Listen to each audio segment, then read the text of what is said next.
अस्सलाम वालेकुम एवरीवन। तो आज मैं सबको देने वाली हूँ ब्रश नॉलेज, कौन सा ब्रश किस चीज़ के लिए यूज़ होता है। ओके, तो ये सारे हैं आई ब्रशेस और ये सारे हैं फेस ब्रशेस।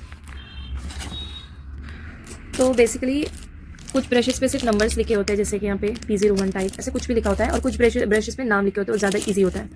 तो सबसे पहले हम फेस ब्रशेस डिस्कस करेंगे। ओके, तो ये है P01, इसे मैं अभी ओपन करूँगी। तो मैं आपके सामने ही खोल रही हूँ पूरा। जिस ब्रश का शेप ऐसा आता है और ये सामने से ऐसे मतलब पूरा गोल रहता है, ऐसे फ्लैट नहीं रहता, ऐसे रहता है। तो ये वाला जो ब्रश है ये हम हमारा पाउडर क्लियर करने के लिए यूज़ कर सकते हैं, और इससे हम ब्लश लगा सकते हैं, हाइलाइटर नहीं, सिर्फ इससे ब्लश लगा सकते हैं। और जब हमारा पूरा मेकअप हो जाता है तो हम इससे अच्छे से हमारा पाउडर क्लियर कर सकते हैं। उसके बाद आता है ये P02, तो इसको मैं ओपन करूँगी। अब ये जो P02 है ये आप देख सकते हैं, ये यहाँ से थोड़ा सा कम है, ऐसा तिरछा है। तो ये बेसिकली यूज़ होता है कॉन्टोरिंग के लिए। जो आपका नेक लाइन होता है, फेस कट जो हम करते हैं कॉन्टोर, तो उसको लिटरली ऐसे पकड़ के ऐसे ऐसे ऐसे कॉन्टोरिंग करनी पड़ती है। तो this is P2 is contour brush. Okay, तो ये काउंटर ब्रश है, ये आपके फेस को लिफ्ट करने में, अपलिफ्ट करने में बहुत यूज़फुल होता है, और ये इससे बहुत अच्छी शार्प कॉन्टोरिंग होती है, इसलिए इसका शेप ऐसा होता है। तो जब भी आपको किसी इस तरीके के शेप का ब्रश मिला जिसकी यहाँ की हाइट ज़्यादा और ऐसी क्रॉस हो रही हो आपकी फिंगर, तो इस टाइप के ब्रश को काउंटर ब्रश कहते हैं। और अब आता है P03। तो P03 का ब्रश शेप देख सकते हैं, इट्स कम्प्लीटली फ्लैट। ओके, ये पूरा फ्लैट है। तो जो ब्रश इस तरीके के पूरे फ्लैट होते हैं ये होते हैं फाउंडेशन ब्रश। अगर आप फाउंडेशन अप्लाई करते हैं तो आप इस ब्रश से उसको अच्छे से डैप कर सकते हैं। तो ये पूरा P03 जो है ये कम्प्लीटली फाउंडेशन ब्रश है। और ये कुछ ब्रशेस में इसको मिनी कुबाकी ब्रश भी कह सकते हैं। कुबाकी ब्रश भी ऐसे ही होता है, अब अगर आप नेट पे सर्च करें तो this is very famous shape and design, and this is foundation brush. इससे आप अच्छे से फाउंडेशन अप्लाई भी कर सकते हैं। अभी तो बहुत सारे फ्लैट ब्रशेस निकले हैं फाउंडेशन अप्लाई करने के लिए, लेकिन अगर आप अपने हाथ से भी अगर अपने फेस पे फाउंडेशन अप्लाई कर रहे हैं पूरा मिक्स मैच करके, तो इससे आप उसकी अच्छे से ब्लेंडिंग कर सकते हैं। तो this is basically foundation blending brush. So this number is P03 and this is foundation blending brush. अब हम लेंगे, ये होता है मॉइस्चराइज़र लगाने के लिए। तो जब भी आपको ऐसा ब्रश मिले जिसका शेप ऐसा हो और ये थोड़ा सा टाइट हो, तो इस चीज़ से हम मॉइस्चराइज़र लगा सकते हैं। कोई ऑयल सीरम रहता है, तो ये सारी चीज़ें जो हमारा मेकअप का फर्स्ट स्टेप होता है, तो ये उसी के लिए होता है, मास्क मॉइस्चराइज़र के लिए, क्योंकि ये बहुत ज़्यादा टाइट होता है। और आप अगर नेक की कॉन्टोरिंग ज़्यादा शार्प करना चाहते हैं तो इससे भी स्मजिंग हो सकती है नेक कॉन्टोरिंग के लिए। सो दिस इज़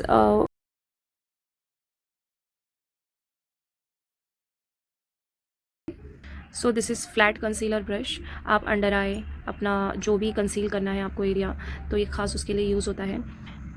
आपकी नोज़ के पास आपकी नोज़ काउंटरिंग करनी है, नोज़ को शार्प बनाना है, तो आप वहाँ पर इस ब्रश की मदद से अच्छी तरीके से कंसील कर सकते हैं। So this is also concealer brush, and ये फ्लैट में आता है पूरा, और इससे बहुत अच्छी कंसीलिंग होती है। And the number is P05। So the number is P05। इसी में हार्ड होता है और इससे भी ज़्यादा थिन होता है, जिससे आप फाउंडेशन अप्लाई कर सकते हैं, लेकिन ये कंसीलर के लिए मैं एक डिज़ाइन बता रही हूँ आपको। और बहुत से ब्रशेस आते हैं फेस ब्रशेस में, लेकिन ये बहुत ज़्यादा लगते हैं। इसके अलावा ब्यूटी ब्लेंडर बहुत इंपॉर्टेंट है, और मैं प्रॉश का ही ब्यूटी ब्लेंडर यूज़ करती हूँ, और प्रॉश के ब्यूटी ब्लेंडर को I think number 1 beauty blender India का अवार्ड भी मिला है, और मैं इंडियन प्रोडक्ट ही यूज़ करती हूँ। और ये सारे वीगन हैं, जानवरों के हेयर से बने हुए ब्रशेज़ नहीं हैं प्रॉश के। इस पर सब डिटेलिंग है प्रॉश के ब्रांड की। तो इससे भी बड़ा वाला सेट आता है प्रॉश में, लेकिन मेरे पास और भी ब्रांड के ब्रशेस हैं, तो मेरे लिए जितने रिक्वायर्ड थे मैंने ये उससे एक स्टेप छोटे वाले ब्रशेस ली। वरना फेस ब्रशेस में भी आई थिंक 11, 12 या 14 आते हैं, तो मैंने फिलहाल 1, 2, 3, 4, 5, 6, तो 6 ब्रश का मैंने ये फेस ब्रशेस का ऑर्डर किया था। तो इसे कर देते साइड। अब आती है बारी आइज ब्रशेस की। So these are very important and very useful. Face brushes का को फिर भी समझ में आता है।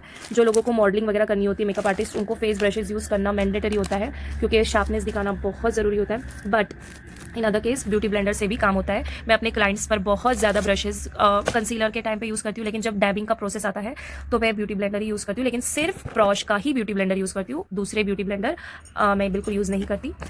तो ये हो गए फेस ब्रशेस। अब बारी है आइज ब्रशेस की।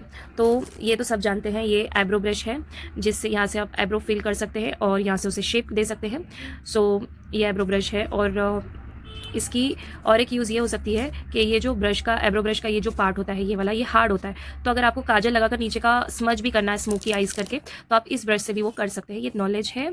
और इसके बाद ये वाला ब्रश है, इसका नाम है P11। So this is basically flat brush, और ये फ्लैट स्मॉल ब्रश है।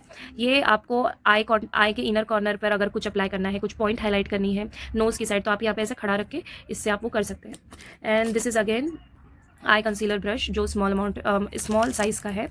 So basically this is very important. अगर आप कोई ब्राइट का मेकअप करते हैं, आपको शिमर लगाना होता है, तब ऐसे ब्रशेस बहुत काम में आते हैं, ज़्यादा फॉल आउट नहीं होता।